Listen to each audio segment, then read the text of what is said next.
안녕하세요. 가톨릭 사상 수업 듣는 학생 여러분. 오늘은 우리 가톨릭 사상 수업 중에 하나인 교목초 성당 방문을 하겠습니다.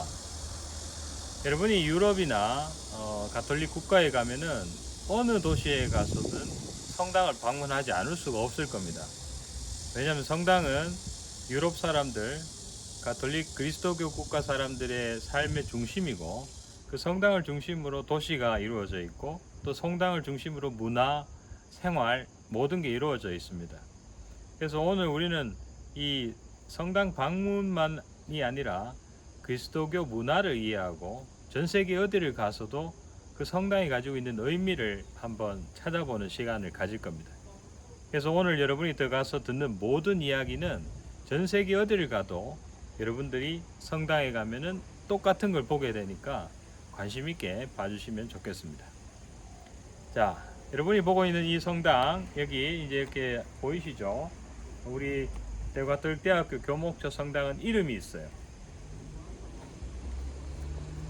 여기 보이면 이제 벽에 이름이 써져 있습니다. Saint Florian Church. 성당은 성당마다 다 이름이 있습니다. 여러분들이 잘 아는 파리에 화재가 났던 노틀담 성당, 혹은 로마에 있는 성 베드로 성당, 성당은 다 이름이 있어요. 어떤 이름인가? 성당은 성인들의 이름을 따서 짓습니다. 노틀담 성당은 성모님의 이름 중에 하나고요. 그 다음에 성 베드로 성당은 12제자 가운데 첫 번째 가는 베드로 성인의 이름을 땄어요. 그리고 그 성당에는 예전의 전통에 따르면 그 성인의 유해가 제대 밑에 모셔져 있었습니다. 자, 그렇다면 우리 교목초 성당은 성 플로리안 성당이에요. 플로리안이라는 성인의 이름을 따서 이 성당이 지어졌습니다. 그 이름의 그 기원은 우리 대구 교구가 1911년에 세워졌는데, 그때 초대 주교님이 플로리안 드망즈였습니다. 그러니까 드망즈라는 성을 가진 분이 태어날 때 세례를 받았고, 세례명이 플로리안이었어요. 성 플로리안. 그래서 이 성당의 이름도 성 플로리안 성당입니다. 자, 그리고 이 성당 왼쪽 편에 보면 종이 있어요. 종탑 보이시죠? 옛날에는 사람들이 시계가 없었습니다. 시계가 없었기 때문에 시간을 어떻게 알았을까? 성당에서 종을 쳐서 시간을 알려줬어요. 하루에 3번 종을 쳤는데 그 3번 종 치는 걸 삼종이라고 불렀습니다. 삼종은 언제 치는가 하면 아침 6시, 낮 12시, 저녁 6시 이렇게 3번 종을 쳤고, 그 종소리에 맞춰서 사람들이 바치는 기도가 있었습니다. 그래서 시계가 없던 시대에 사람들은 종소리만 듣고 지금이 아침 6시구나, 지금이 12시구나, 오후 6시구나 이렇게 시간을 알게 된 거예요. 자, 성당의 종이 지금은 이제 사람들이 모여 살기 때문에 아무 데서나 칠 수는 없지만, 지금도 대구 중구에 있는 계산성당, 우리 대구 교구의 첫 번째 성당이죠. 거기에 가면은 아침 6시, 낮 12시, 저녁 6시에 지금도 전통에 따라 종을 칩니다. 계산성당은 문화재이기 때문에 그 종을 계속 치는 전통을 유지하고 있습니다. 자, 그러면 이제 성당으로 한번 들어가 보겠습니다. 여러분이 성당에 들어간다는 것은 불교에서 말하면 일주문을 통과하는 것하고 같습니다. 내가 바깥에서 살다가 불교 절에 들어간다고 생각해 보세요. 산에 가잖아, 그죠? 산에 가고 그 산에서 일주문을 통과해 들어가면 거룩한 곳으로 들어가는 것입니다. 성당도 마찬가지예요. 유럽에 있는 도시들, 여러분들이 알만한 베네치아나 플로렌스, 그런데 피렌체 이런 데를 가면 다 성당이 도시의 한가운데에 있어요. 그리고 그 성당을 주변으로 해가지고 도시가 형성돼 있고, 성당이 그 도시의 가장 높은 곳에 있습니다. 그래서 어느 도시에서 길을 걸어도 결국에는 그 성당으로 향하게 돼 있어요. 그리고 그 성당에 사람들이 모여서 살았고, 또 성당을 중심으로 모든 일들이 이루어졌기 때문에 성당을 이해하는 것이 중요합니다. 자, 아까 일주문 이야기를 했는데 성당도 문을 들어가면 이 성에서 속에서 성으로 들어가는 것. 이게 보통의 삶에서 거룩한 곳으로 들어가는 것이니까 우리 다 같이 한번 들어가 보겠습니다. 자, 저를 따라오시죠.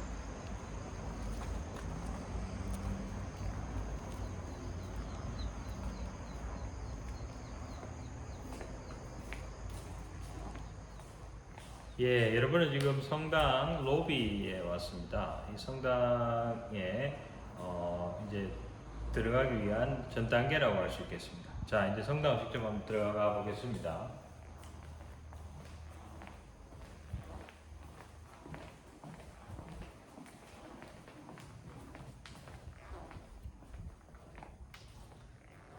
네.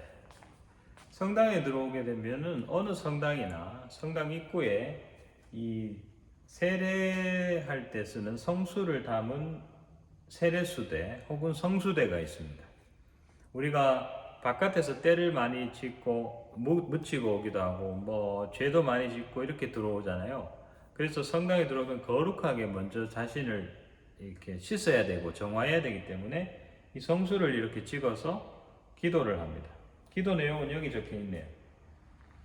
주님이 성수로서 저희 죄를 씻어주시고 마귀를 몰아내시며 악의 유혹을 물리쳐 주소서 하면서 이 물로 자신을 정화하는 겁니다. 네, 그렇게 하고 이제 성당 안으로 들어왔어요. 이 성당은 세인트 플로리안 성당이고 우리 학교 교목처입니다. 거룩한 곳이고 세속하고는 좀 분리된 곳이라고 생각하면 되겠죠. 자, 이제 성당 앞으로 한번 같이 나가 봅시다.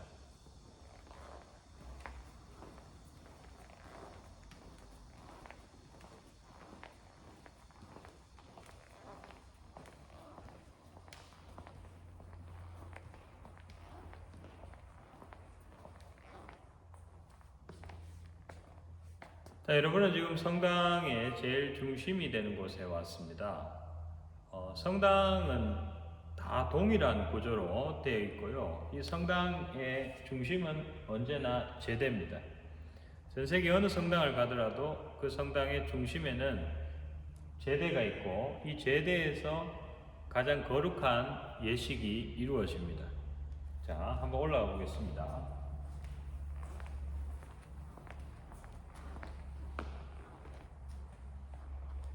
예, 지금은 평소에 이 형태, 그러니까 쓰지 않는 시간이기 때문에 이렇게 제대를 덮어놨는데요. 이 제대포를 벗기고 여기 위에서 저 같은 이제 사제가 신자들과 함께 기도를 하는 공간입니다. 이 성당의 가장 중심이고 가장 중요한 공간이라고 할 수 있겠습니다.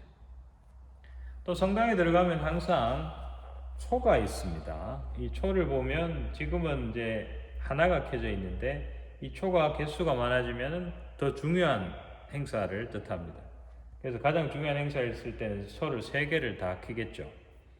초를 켜는 것은 옛날부터 있어온 전통입니다. 처음에 예수 그리스도를 따른 사람들이 이제 박해를 받았었거든요. 로마에.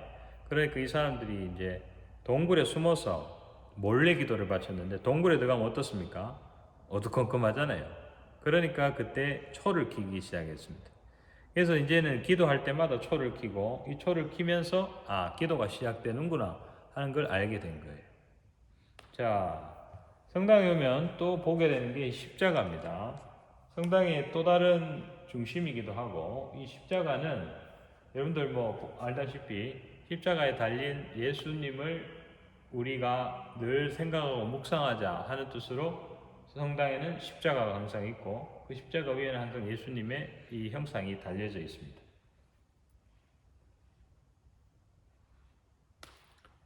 자, 그리고 전 세계 어느 성당이나 가도 제대가 항상 제일 중앙이고 그 제대 가까이에 있는 감실이라는 곳이 있습니다.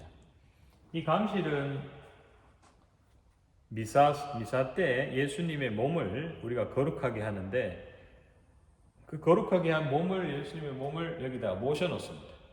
그리고 이 안에 예수님이 계시다는 뜻으로 항상 불을 켜 놓습니다. 감실에는 항상 예수님이 계시고 그리고 성당에는 항상 감실에 불이 켜져 있습니다. 그래서 예수님이 계시다는 걸 알기 때문에 미사가 아닌, 그러니까 전례, 예배가 아닌 때도 보통의 신자들이 와서 여기 앉아서 조용하게 기도를 할 수가 있습니다. 자, 그러면 이번에는 우리 스테인글라스를 한번 보겠습니다. 자, 스테인글라스는 교회의 오랜 전통에 따라서 성당에 보통 많이들 있습니다. 옛날에는 사람들이 글을 읽을 줄 몰랐어요. 그렇기 때문에 사람들에게 이야기를 해줘야 되는데 그 이야기를 하는 방법 중에 하나가 이런 스테인글라스에다가 이야기를 그려놓는 겁니다. 그럼 사람들이 이걸 보면서 이게 무슨 장면이구나 하는 것을 떠올릴 수 있게 되는 거죠. 자, 첫 번째 우리 교목초 성당에 있는 이 첫 번째 그림은 가브리엘 대천사가 성모 마리아께 나타난 장면입니다. 예수님을 낳은 성모님의 천사를 만난 첫 번째 장면이 우리 첫 번째 그림이고요. 자, 두 번째 그림은 이제 보면은 성요셉과 마리아가 예수님을 낳은 장면을 그린 겁니다. 우리가 이제 성탄이라고 이야기할 때 그 성탄에 해당되는 장면입니다. 자, 약간 뒤로 와서 보면 세 번째는 성모님이 누군가를 만나가지고 좀 기도하는 장면인데요. 잃어버렸던 예수님을 성전에서 찾았을 때입니다. 12살 때 예수님을 성전, 그러니까 예루살렘에서 잊어버렸었는데 그 예수님을 찾은 장면을 묘사해 놓은 겁니다. 자, 그 뒤에는 보면은 이제 성모님이 이제 누군가를 위해서 기도를 하고 있는데, 제가 알기로는 돌아가신 분이 요셉이 아니었을까 싶어요. 요셉이 돌아가셨던 걸 보고 이제 성모님께서 남편 요셉을 위해서 기도하고 있는 겁니다. 자, 위에 마지막의 장면을 보면은 지금 잔치에서 뭘 마시고 있죠. 저것은 바로 가나의 혼인잔치, 예수님이 첫 번째 기적을 일으킨 가나의 혼인잔치를 묘사해 놓은 겁니다. 자, 그리고 뒤를 한번 돌아보겠습니다. 뒤를 돌아보면 여기에도 스테인글라스가 있는데요. 여기서 보면 첫 번째 이 장면은 예수님이 십자가를 지고 가실 때 성모님을 만난 장면입니다. 예수님이 붙잡혀서 사형 선고를 받고 십자가에 못 박혀 돌아가시는 그 길에서 성모님을 만난 것을 묘사해 놓은 겁니다. 두 번째는 예수님이 십자가에서 돌아가셨습니다. 그 옆에 성모 마리아가 서 계신 거 보이죠? 그 옆에 있는 남자는 요한 제자입니다. 자, 그 위를 한번 보면 이제 비둘기 모양의 성령이 제자들 위에 내린 성령 강림을 묘사해 놓은 겁니다. 자, 이제 햇볕이 좀 많이 비치는데, 자, 그 위에는 이제 성모님이 돌아가셨습니다. 성모님도 우리처럼 인간이셨으니까 돌아가셨고, 마지막 장면은 그 돌아가신 성모님이 하늘에서 돌아가신 예수님과 다시 만난 장면을 묘사해 놓은 겁니다. 그래서 이 스테인글라스는 미적인 어떤 의미도 있지만 교육적인 의미도 있습니다. 이 스테인글라스로부터 쏟아져 나오는 빛을 보면 정말 아름답잖아요. 근데 그리고 그걸 바라보면서 우리가 신비감에 젖기도 하지만 거기에 이제 표현되어 있는 어떤 그림이나 어떤 여러 가지 문양이나 이런 모양을 통해서 신자들을 재교육하는 의미도 있습니다. 자, 이쪽으로 한번 따라와 보겠습니다.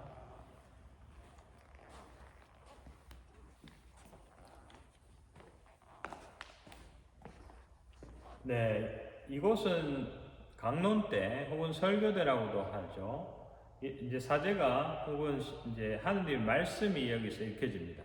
성경의 말씀을 읽고 그걸 선포하고 또 거기에 대해서 사제가 강론하는 곳, 그것이 여기 강론대입니다. 그리고 성당마다 들어가면 꼭 있는 것이 여기 위에 구조처럼 보이는 거 보이시죠? 숫자가 또 로마 숫자로 되어 있습니다. 1, 2, 3, 4, 5, 6, 7. 그리고 뒤로 한번 선생님 한번 돌아보겠습니다. 여기서 보면은 또, 그 자리에서 보면 8, 9, 10, 11, 12, 13, 14까지 이 숫자로 되어 있습니다. 이것은 무엇인가 하면은 예수님이 돌아가실 때 그 십자가의 길을 이렇게 걸어가셨는데 그 사건들을 14개의 장면으로 묘사해 놓은 겁니다. 그래서 전 세계 어느 성당이나 가도 반드시 볼 수 있는 것 중에 하나가 이 십자가의 길입니다. 자, 그러면 이제 우리 성당 안에 주요한 것들은 다 이야기를 했고요. 뒤편으로 한번 같이 가보겠습니다.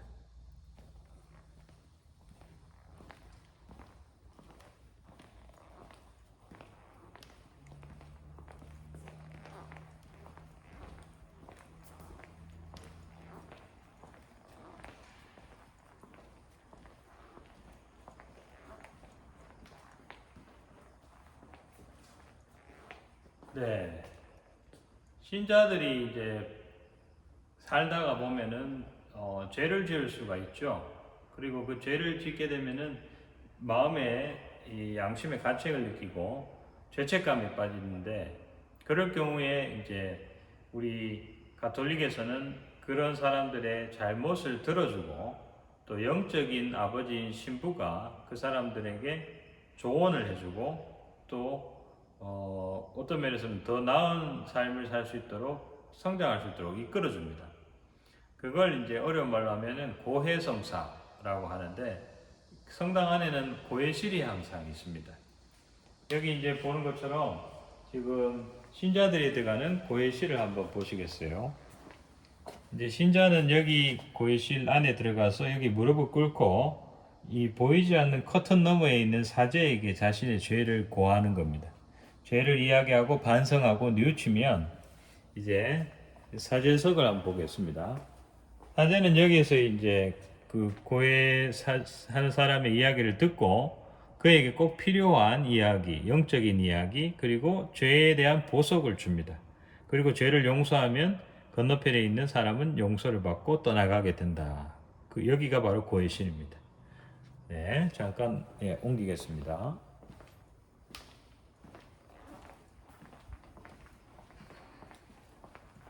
자, 그리고 성당을 전체적으로 한번 보면 중앙에도 십자가가 항상 있습니다. 우리 성당은 이제 그 십자가가 스테인글라스로 되어 있어서 아주 아름다운데 보통 저기에도 예수님의 모습으로 이렇게 형상이 달려있는 십자가도 많이 볼 수 있다는 거 알았으면 좋겠습니다. 자, 이제 우리는 사제가 미사를 준비하는 곳 제2실로 한번 가보겠습니다.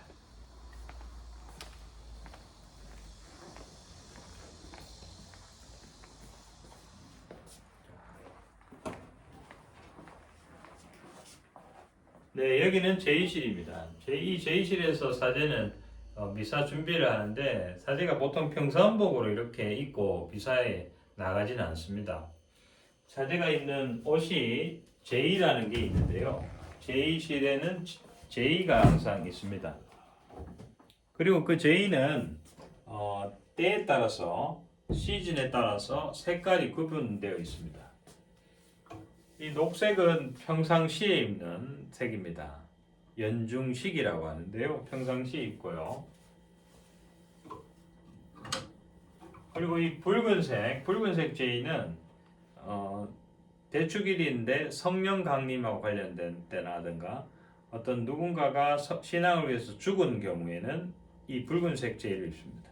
붉은 게 바로 피를 상징하니까 그렇습니다. 그리고 보라색 제의는 뭔가를 기다릴 때입니다. 예수님 성탄을 기다리는 시기를 대림절이라고 하는데 그때 보라색 제의를 입고 예수님 부활을 기다리는 시기를 사순식이라고 하는데 그때 보라색 제의를 입습니다. 통회하고 보석하고 기다리면서 자기 자신을 돌아보는 시기입니다. 그리고 마지막 색깔이 이렇게 흰색입니다. 가장 기쁜 날, 가장 밝은 날 이 흰색 제의를 입고 미사에 참여하게 됩니다. 그래서 성당에 들어가면 항상 이렇게 제의가 있고 그 제의에 맞는 띠가 있고요. 또 영대라고 해서 이렇게 걸치는 사제의 옷이 항상 준비되어 있습니다.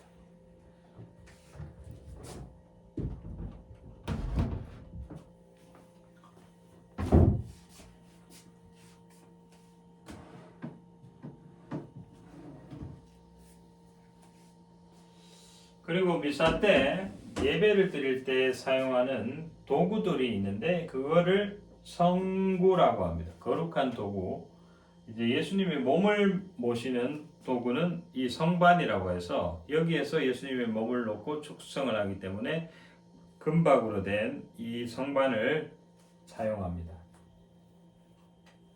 그리고 이 성작은 예수님의 피를 담는 그 포도주를 담는 그릇이고요. 여기에서 이제 이 포도주가 예수님의 몸으로 변하기 때문에 이것 또한 이 귀한 금을 도금을 해서 사용을 합니다.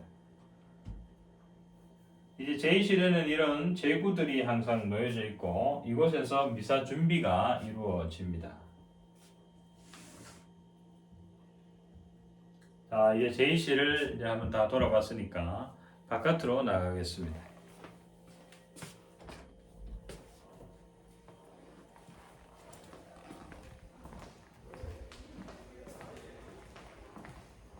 자, 이제 로비로 와서 우리 이제 마무리를 한번 해볼까 합니다.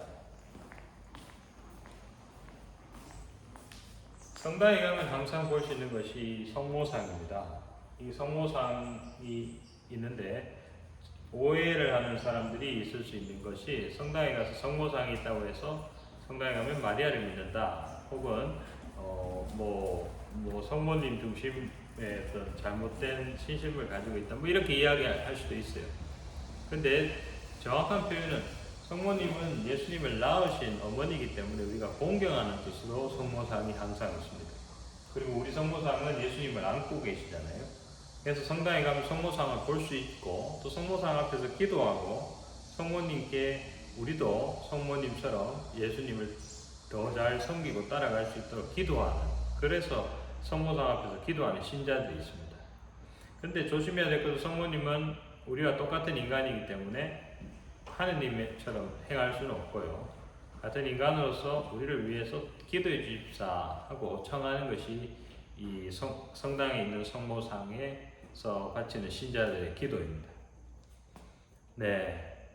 여러분이 이제 나중에 교목처 성당을 한번 방문하시면 이 교목처에는 성당뿐만 아니라 여러분을 도와줄 수 있는 수녀님, 신부님, 또 우리 학교 직원들이 많이 있습니다. 그래서 이곳을 언제든지 방문하셔가지고 쉬고 갈 수도 있고 또 기도할 수도 있고 또 신앙 상담이나 어떤 어려움에 도움을 받을 수도 있으니까 교목처 한번 방문하시는 것을 추천합니다. 자, 오늘 이렇게 해서 우리는 짧은 시간입니다만 성당을 한번 돌아봤습니다. 아까 처음에 이야기했던 것처럼 성당은 전 세계 어디나 오늘 여러분이 본 것과 동일한 구조를 가지고 있습니다. 언제든 어느 곳을 가든 이 역사를 알고 싶으면 성당을 들려야 할 겁니다. 그러면 오늘 이 강의 영상이 도움이 됐기를 바라며 다음 시간에 수업 시간 때 뵙도록 하겠습니다. 긴 시간 수고하셨습니다.